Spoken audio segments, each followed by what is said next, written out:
नमस्कार शेतकरी बांधवांनो, मी ॲग्रिकॉस प्रतिभा रोकडे आपल्या ॲग्रोवड या चॅनलवरती स्वागत करते. तर शेतकरी बांधवांनो, आजच्या व्हिडिओच्या माध्यमातून मी तुम्हाला कापूस पिकासाठी पहिलं खत व्यवस्थापन हे आपण कोणते केलं पाहिजे याबद्दल मी सविस्तर माहिती आजच्या व्हिडिओच्या माध्यमातून देणार आहे. त्याचबरोबर खतांचे पर्यायही सांगणार आहे, कारण काय होतं की सीझनला बरेचसे खतं हे मार्केटमध्ये उपलब्ध नसतात, आपल्याला वेळेला मिळत नाहीत. तर त्यासाठी मी खतांचे तुम्हाला 3 पर्याय सांगणार आहे. जर तुम्हाला पहिलं कॉम्बिनेशनमधला डोस नाही मिळाला तर तुम्ही दुसरा देऊ शकता, दुसराही नाही जर मिळाला तर तिसरा देऊ शकता. तर असे कॉम्बिनेशनचे मी वेगवेगळे पर्याय सांगणार आहे. तर आपला व्हिडिओ कुठेही स्किप न करता शेवटपर्यंत नक्की बघा. त्याचबरोबर जर तुम्ही अजूनही आपला चॅनल जर सबस्क्राईब नसेल केला तर नक्की करून घ्या, जेणेकरून या पुढचे येणारे व्हिडिओज हे तुम्हाला वेळेत बघायला मिळतील. कारण आपला हा जो चॅनल आहे ॲग्रोवड, यावरती मी असे शेतीचे नवनवीन माहितीचे व्हिडिओ टाकत असते. तर त्यासाठी तुम्ही आपला चॅनल हा नक्की सबस्क्राईब करून घ्या, जेणेकरून या पुढचे येणारे सर्व व्हिडिओज हे तुम्हाला वेळेत बघायला मिळतील. चला तर आपण व्हिडिओला सुरुवात करूया. तर शेतकरी बांधवांनो, कापूस पिकासाठी आपल्याला पहिलं खत व्यवस्थापन हे करायचं आहे. पण हे खत व्यवस्थापन नेमकं करायचं कधी हे सर्वात प्रथम आपण जाणून घेऊयात. तर हे पहिलं खत व्यवस्थापन हे आपल्याला कापूस बियाणांची लागवड केल्यानंतर 20 ते 25 दिवसांच्या दरम्यान करायचं आहे, किंवा तुम्ही लागवड करण्यापूर्वी पण बेसल डोस टाकू शकता. तर बेसल डोसमध्ये तुम्हाला सिंगल सुपर फॉस्फेट म्हणजेच SSP हे खत टाकायचं आहे. त्याचबरोबर पॉलिसल्फेट या नावाने जे मार्केटमध्ये खत येतं, तर हे पण यामध्ये आपल्याला टाकायचं आहे पहिल्या डोसमध्ये. तर यामध्ये सर्व प्रकारचे दुय्यम अन्नद्रव्य प्रेझेंट आहे, म्हणजेच पोटॅशियम, कॅल्शियम, मॅग्नेशियम, सल्फर.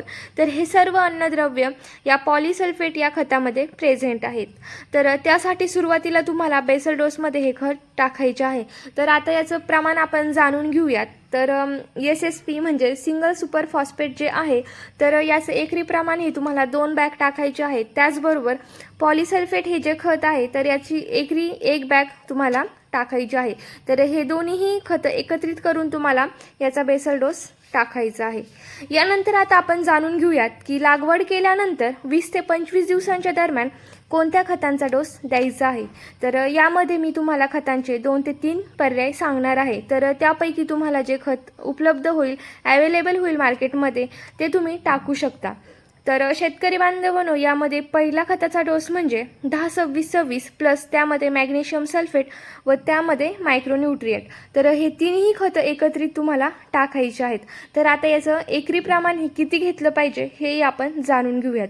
तर 10-26-26 हे जे खत आहे, तर ह्या खताचं प्रमाण हे तुम्हाला 1 बॅग टाकायचे आहे. त्याचबरोबर मॅग्नेशियम सल्फेट हे जे खत आहे, तर ह्या खताचं प्रमाण तुम्हाला 25 किलो एकरी टाकायचं आहे. त्याचबरोबर मायक्रोन्यूट्रिएंट जे आहे, तर याचं प्रमाणही तुम्हाला 25 किलो प्रति एकरासाठी असं टाकायचं आहे. तर हे तिन्ही खतं तुम्हाला एकत्रित टाकायचे आहेत पहिल्या डोसमध्ये. तर हा आहे खताचा पहिला डोस. यामुळे तुमच्या कापूस या पिकाची वाढ जोमदार होईल. वाढ जोमदार झाली की पुढे जाऊन उत्पन्नही भरघोस मिळेल.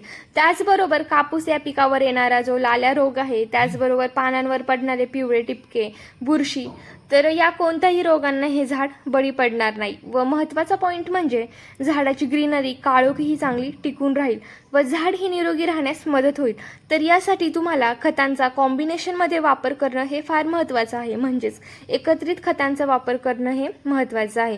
किंवा शेतकरी बांधवांनो, जर हे खत पहिलं कॉम्बिनेशन जर तुम्हाला आता उपलब्ध नाही झालं वेळेवर, तर तुम्हाला आता मी दुसरे कॉम्बिनेशन सांगते.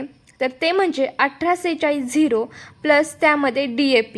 तर 18-46-0 हे प्रति एकरसाठी तुम्हाला 1 बॅग वापरायची आहे, प्लस त्यामध्ये तुम्हाला DAPचाही वापर करायचा आहे. आणि त्यामध्ये मी पहिल्या डोसमध्ये तुम्हाला मायक्रोन्यूट्रिएंट सांगितलं होतं. तर आता जर तुम्हाला मायक्रोन्यूट्रिएंट जर नाही मिळालं, तर त्यापैकी मी तुम्हाला त्या जागेवर दुसरा ऑप्शन सांगते. तर त्यामध्ये तुम्हाला इफको ह्या कंपनीचं जे सागरिका नावाने जे मायक्रोन्यूट्रिएंट आहे, जे खत आहे, तर ते तुम्ही टाकू शकता. किंवा टाटा कंपनीचं जे ध्रुवी गोल्ड या नावाने जे खत आहे, तर ते तुम्ही टाकू शकता.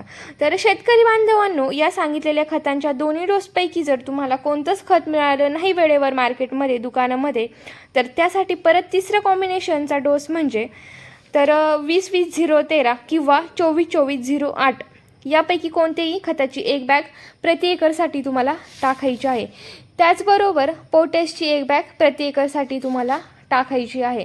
तर अशा पद्धतीने मी तुम्हाला 3 कॉम्बिनेशन सांगितलेले आहेत, 3 खतांचे पर्याय सांगितलेले आहेत.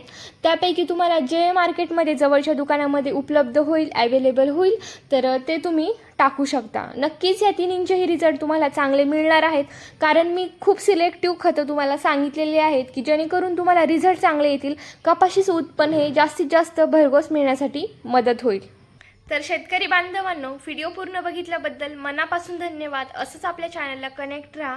त्याचबरोबर जर तुम्ही अजूनही आपला चॅनल जर सबस्क्राईब नसेल केला तर नक्की करून घ्या, जेणेकरून या पुढचे येणारे व्हिडिओज हे तुम्हाला वेळेत बघायला मिळतील. त्याचबरोबर आजचा व्हिडिओ हा आवडला असल्यास आपल्या व्हिडिओला लाईक नक्की करा आणि हा व्हिडिओ इतरही शेतकऱ्यांपर्यंत शेअर करा, सेंड करा, जेणेकरून त्यांनाही या व्हिडिओच्या माध्यमातून मदत होईल. तर व्हिडिओ पूर्ण बघितल्याबद्दल मनापासून धन्यवाद.